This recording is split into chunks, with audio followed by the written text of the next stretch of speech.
स्वागत है आपका फिर से हमारे YouTube चैनल ITI एजुकेशन में। और जैसे कि आप लोग ने पिछली क्लास में देखा कि हम लोग पढ़ रहे थे अर्थिंग, तो आज हम देखने वाले हैं इंडियन इलेक्ट्रिसिटी के कुछ रूल्स जो कि अर्थिंग से रिलेटेड है। तो मैं आप लोगों को बता दूं, इंडियन इलेक्ट्रिसिटी के रूल्स के अनुसार अर्थिंग के लिए निम्न 3 प्रकार के नियम हमें प्राप्त होते हैं, जिसमें से पहला जो नियम है हमारा नियम 33, नियम 61 और नियम 90। तो ये तीनों नियम जो हैं इंडियन इलेक्ट्रिसिटी के, ये अर्थिंग के बारे में हमें जानकारी देते हैं। तो चलिए इन्हें हम समझते हैं बहुत ही अच्छे एवं सरल शब्दों में कि ये नियम हमें क्या बतलाते हैं। तो सबसे पहले हम बात कर लें नियम 33 की। तो नियम 33 हमें ये बतलाता है कि प्रत्येक भवन या प्रत्येक विद्युत उपभोक्ता को अपने भवन विद्युत वायरिंग के प्रारंभिक बिंदु के निकट एक अर्थ स्थापित करना होगा। अर्थात कि हमें जितने भी विद्युत उपभोक्ता है वहां अगर भवन का निर्माण कर रहे हैं या घर का निर्माण कर रहे हैं अपने, या मकान का निर्माण कर रहे हैं, तो प्रारंभिक बिंदु से पहले उन्हें एक अर्थ की आवश्यकता होगी ही।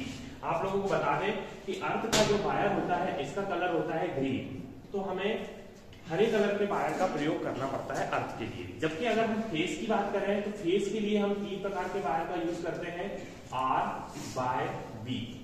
और अगर हमसे पूछा जाता है कि न्यूट्रल के लिए किस प्रकार के वायर का यूज किया जाता है, तो न्यूट्रल के लिए हम ब्लैक वायर का यूज करते हैं, जो कि हमें एक प्रकार से पहचान देने के लिए जरूरी होता है। चलिए देखते हैं नियम 61। तो देखिए नियम 61 ने हमें विभिन्न बिंदुओं पर नियम बताए थे। तो हम देखते हैं कि नियम 61 के तहत हमें किन किन नियमों को देखने को मिलता है। तो हम बात करते हैं नियम 61 की। तो 125 वोल्ट से अधिक की वैद्युतिक स्थापना पर निम्न नियम लागू होते हैं। हम ये देखेंगे कि यहाँ कौन कौन से नियम हैं। सबसे पहले नियम नंबर 61 के तहत पहला जो हमें पॉइंट बताता है वह यह बताता है कि जनरेटिंग एंड डिस्ट्रीब्यूशन स्टेशन पर कम से कम 2 अर्थ होना अनिवार्य है। कम से कम 2 की बात करते हैं, इससे ज्यादा अधिक से अधिक कुछ भी हो सकते हैं, लेकिन जनरेटिंग स्टेशन और डिस्ट्रीब्यूशन स्टेशन का वोल्टेज बहुत ज्यादा होने के कारण यहाँ हमें 2 अर्थ की आवश्यकता तो होगी। साथ ही दूसरा हमें यह बतलाता है कि सभी जनरेटर, मोटर, ट्रांसफार्मर और ऐसे उपकरण जो कि स्थायी होते हैं, जो चल नहीं सकते हैं, उनमें भी हमें कम से कम उनके 2 पृथक स्थानों पर हमें अर्थ करने की आवश्यकता होती है। इसके बाद हम बात करें कि हम धात्विक केबिंग केसिंग या जंक्शन बॉक्स में बात करें तो उनमें भी हमें अर्थिंग की आवश्यकता होगी, या उन्हें भी हमें अर्थ करना अनिवार्य है। इसके अलावा नई विद्युत स्थापना के पूर्व हमें अर्थ का परीक्षण करना चाहिए। अगर हम नई विद्युत स्थापना की बात करते हैं या हम नई वायरिंग या हम कभी नया भवन बनाते हैं, तो उससे पहले हमें एक अर्थ बनाना आवश्यक होगा, या अगर हमारे पास पहले कोई अर्थ है तो हमें उसके परीक्षण को अवश्य करना पड़ेगा। इसके लिए हम अर्थ टेस्टर या मेगर का उपयोग कर सकते हैं। चलिए बात करते हैं 2 वर्ष से कम या शुष्क मौसम में हमें अर्थ का परीक्षण करना अनिवार्य है। अगर आप 2 वर्ष हो गए हैं हमारी अर्थिंग किए हुए, या शुष्क मौसम आता है, तो हमें देखना चाहिए कि हमारा अर्थ बिल्कुल ठीक तरीके से काम कर रहा है या नहीं, या उसका जो प्रतिरोध है वह कम से कम है या नहीं। अब हम बात करते हैं कि पूरी वायरिंग में अर्थिंग के लिए प्रयुक्त जो चालक तार होगा उसका प्रतिरोध 1 ओम से कम ही होना चाहिए, या 1 ओम के लगभग ही होना चाहिए। ऐसा नहीं कि आपका जो प्रयोग तार है उसका ही प्रतिरोध बहुत ज्यादा है, तो जिस कारण अर्थिंग हमारी फॉल्ट होने की संभावना बनी रहती है। इसके अलावा अगर हम बात करें अर्थ इलेक्ट्रोड की, तो सामान्य भूमि पर कम से कम 3 ओम प्रतिरोध होना चाहिए, और अगर चट्टानी भूमि है तो वहां 8 ओम प्रतिरोध कम से कम होना चाहिए। कम से कम 8 ओम ही होना चाहिए। इससे ज्यादा होगा तो हमारी अर्थिंग दोषयुक्त अर्थिंग कहलाने लगेगी। अब चलिए हम बात करते हैं नियम 90 की। हमें ओवरहेड लाइनों के बारे में बतलाता है। नियम नंबर 90 के तहत ये बतलाया गया है, यदि ओवरहेड लाइन यदि किसी भी धात्विक पोल पर आती है या उसके सहायक पर आती है, तो हमें उसे अर्थ करना बिल्कुल आवश्यक होता है। तो चलिए देखते हैं उसे भी। तो नियम नंबर 90, ओवरहेड लाइन का प्रत्येक धात्विक पोल, सहायक अथवा संयुक्त पोल को हमें अर्थ करना आवश्यक है। यदि हमें बात करता है, दूसरा नियम बताता है 90 के तहत कि यदि इष्टे तार से जुटल 3.05 ऊंचाई पर इंसुलेटर ना लगाया गया है। देखिए इष्टे तार क्या होता है, जब हम किसी भी पोल को खड़ा करने के लिए जिस तार का प्रयोग करते हैं जिससे कि वह पोल क्या हो, स्थिर हो, तो उसे हम इष्टे तार कहते हैं। तो इष्टे तार से भूतल से अगर 3.05 मीटर ऊंचाई पर इंसुलेटर नहीं लगाया गया हो, तो हमें उसे भी इष्टे तार को अर्थ करना अनिवार्य है। तो यहाँ बतलाया गया है नियम नंबर 90। तो ये थे कुछ अर्थिंग से महत्वपूर्ण इंडियन इलेक्ट्रिसिटी नियम, जो कि आपको जानना बहुत आवश्यक था। चलिए अभी जा रहे हैं अर्थिंग के कुछ तथ्य। तो चलिए हम आपको बताते हैं अर्थिंग के क्या क्या महत्वपूर्ण तथ्य होते हैं। तो सबसे पहला अर्थिंग के कुछ तथ्यों में हम पहला नंबर देखते हैं, जिस भवन के लिए हम अर्थिंग कर रहे हैं वह अर्थिंग से मिनिमम 1.5 मीटर की दूरी पर होना चाहिए। इससे तात्पर्य ये है कि यदि हम किसी मकान को बनाते हैं तो उससे 1.5 मीटर की दूरी पर ही हमें अर्थिंग को रखना है, कम से कम है। ठीक है, चलिए इसके बाद हम बात करते हैं कि जो अर्थ का लीड है उसको यांत्रिक क्षति से बचाने के लिए हम भूमि तल पे एक पाइप का जीआई पाइप को डालते हैं जो 30.5 सेंटीमीटर नीचे जाता है और जिसका व्यास 12.7 mm तक होता है। यह यांत्रिक क्षति मतलब कि बाहरी चोटों से हमारे अर्थिंग लीड की रक्षा करता है। इसके बाद तीसरा पॉइंट हम देखते हैं, जहां हम अर्थ के लिए भूमि हमारे पास पर्याप्त होती है तो हम वहां पर समांतर अर्थिंग कर सकते हैं। समांतर अर्थिंग से हमें फायदा क्या होगा कि हमें प्रतिरोध कम से कम होगा और हमारी जो अर्थिंग होगी वह और ज्यादा प्रभावी हो जाएगी। इसके नियम 90 जो था ओवरहेड लाइनों के लिए था और इस नियम में हमें अर्थिंग के लिए बताया गया था। आई नियम 90 के अनुसार ओवरहेड लाइन को प्रति 1 मील जिसपे 1609 किलोमीटर के लगभग पर सामान्य दूरी पर हमें 4 अर्थ किए जाने चाहिए। तो यह बहुत ही इंपॉर्टेंट पॉइंट है। इसके अलावा ओवरहेड लाइन में हम पाइप अर्थिंग का प्रयोग करते थे। ये थे कुछ अर्थिंग के तथ्य। चलिए अब हम देखते हैं अर्थिंग के प्रकार को। देखिए अर्थिंग की अगर हम बात करें तो मुख्यतः 2 विधियों में हमने इसे बांटा गया है।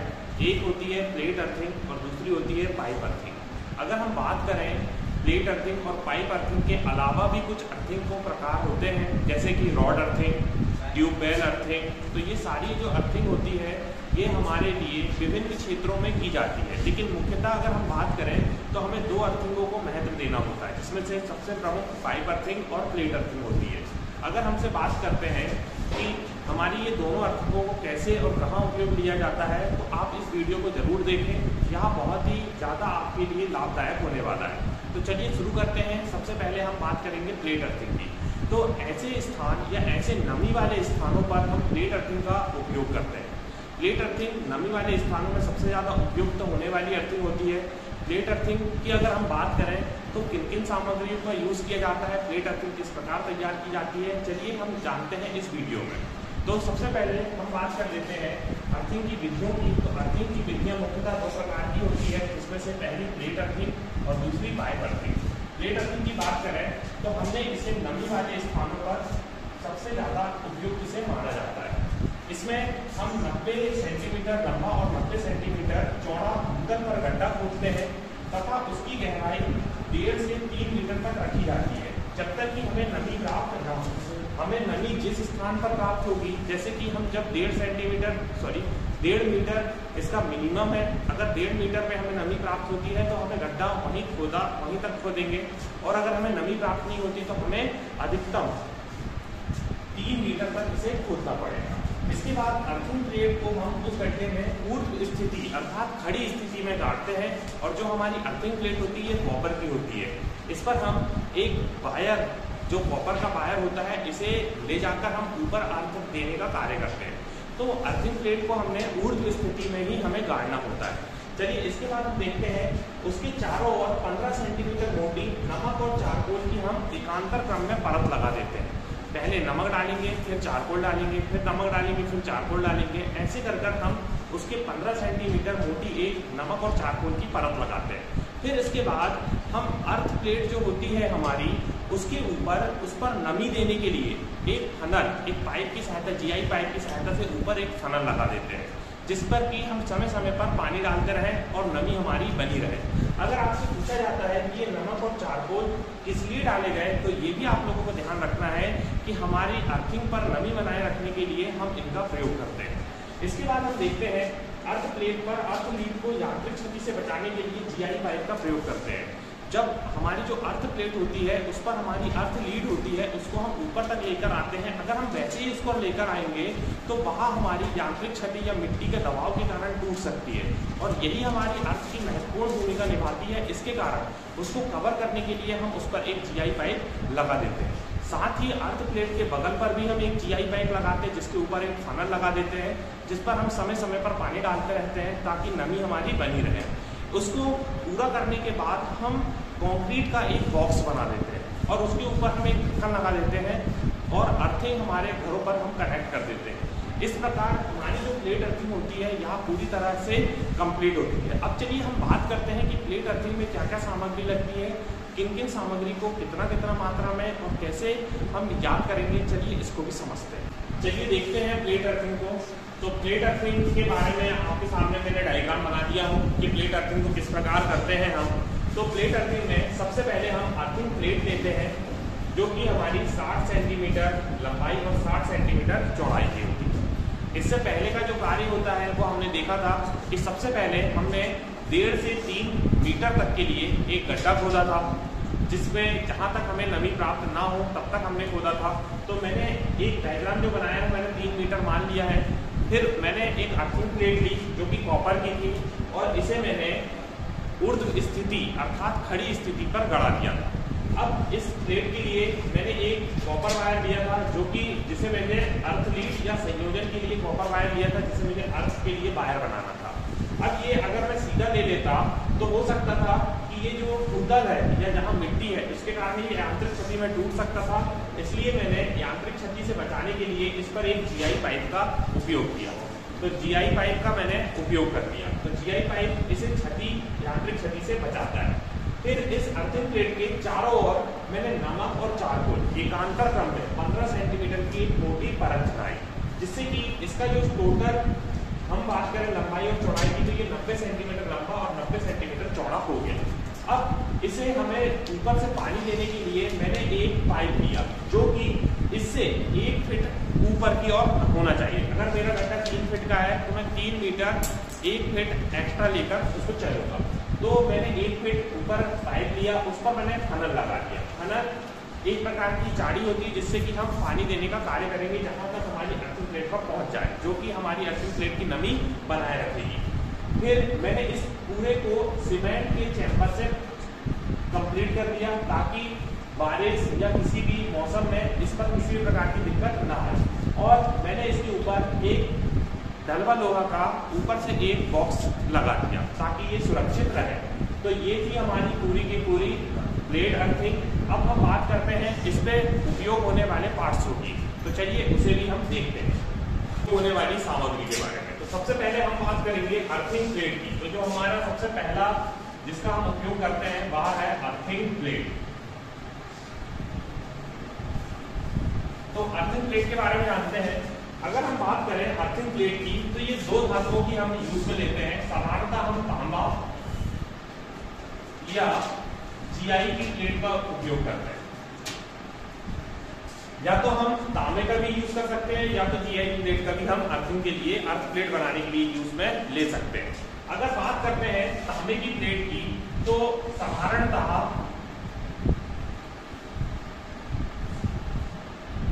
यहाँ 60 सेंटीमीटर लंबी और 60 सेंटीमीटर चौड़ी होती है। और अगर हम बात करें इसकी मोटाई की तो इसकी जो मोटाई होती है यहाँ 3.12 mm किसकी किसकी तांबे की प्लेट की। लेकिन अगर हम GI की अगर बात करें तो GI की प्लेट होती है 5.72 mm की, ये GI की प्लेट। अगर हम GI की प्लेट का यूज कर रहे हैं तो इसकी मोटाई 5 से 6 के बीच रखेंगे, और अगर हम तांबे की प्लेट का यूज कर रहे हैं तो इसकी मोटाई 3 से 0.12 mm तक रखेंगे। लेकिन अगर बात करें साधारणतः 60x60 लंबाई एवं चौड़ाई होती है। इसके अलावा अगर हमें अधिक विद्युत धारा के लिए अर्थिंग करनी है कि हमारी जो विद्युत धारा का मान है या हमारे यहाँ लोड जो है वो अधिक हो रहा है, तो हम कॉपर प्लेट का यूज करेंगे और हो सके तो यहाँ 90 सेंटीमीटर लंबी और 90 सेंटीमीटर चौड़ी कॉपर प्लेट का यूज करा जाएगा। अगर हम बात करें अर्थिंग प्लेट के बारे में तो अर्थिंग प्लेट मेन होती है और इसे हमेशा ऊर्ध्व यानी खड़ी स्थिति में ही रखा जाता है। चलिए बात करते हैं अगला इस पे यूज होने वाले सामग्री की। तो दूसरी जो सामग्री है यहाँ है अर्थ लीड, या इसी को हम कहते हैं संयोजन तार। तो संयोजन तार की अगर बात करें तो यहाँ भी कॉपर का होता है,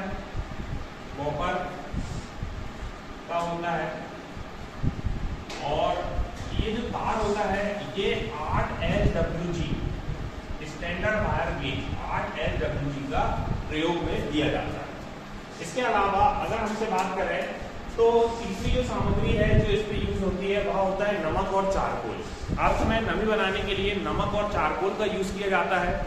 इसकी जो मोटाई रखी जाती है यहाँ 15 सेंटीमीटर रखी जाती है और यहाँ जो डाला जाता है ये एकांतर क्रम में, पहले नमक फिर चारकोल की परत लगाएंगे, फिर नमक फिर चारकोल की परत लगाएंगे, इसे हम एकांतर क्रम में ही डालते हैं। इसके बाद अगर हमसे बात की जाए तीसरी जो चीज हम इस पे यूज करते हैं वो होता है GI पाइप।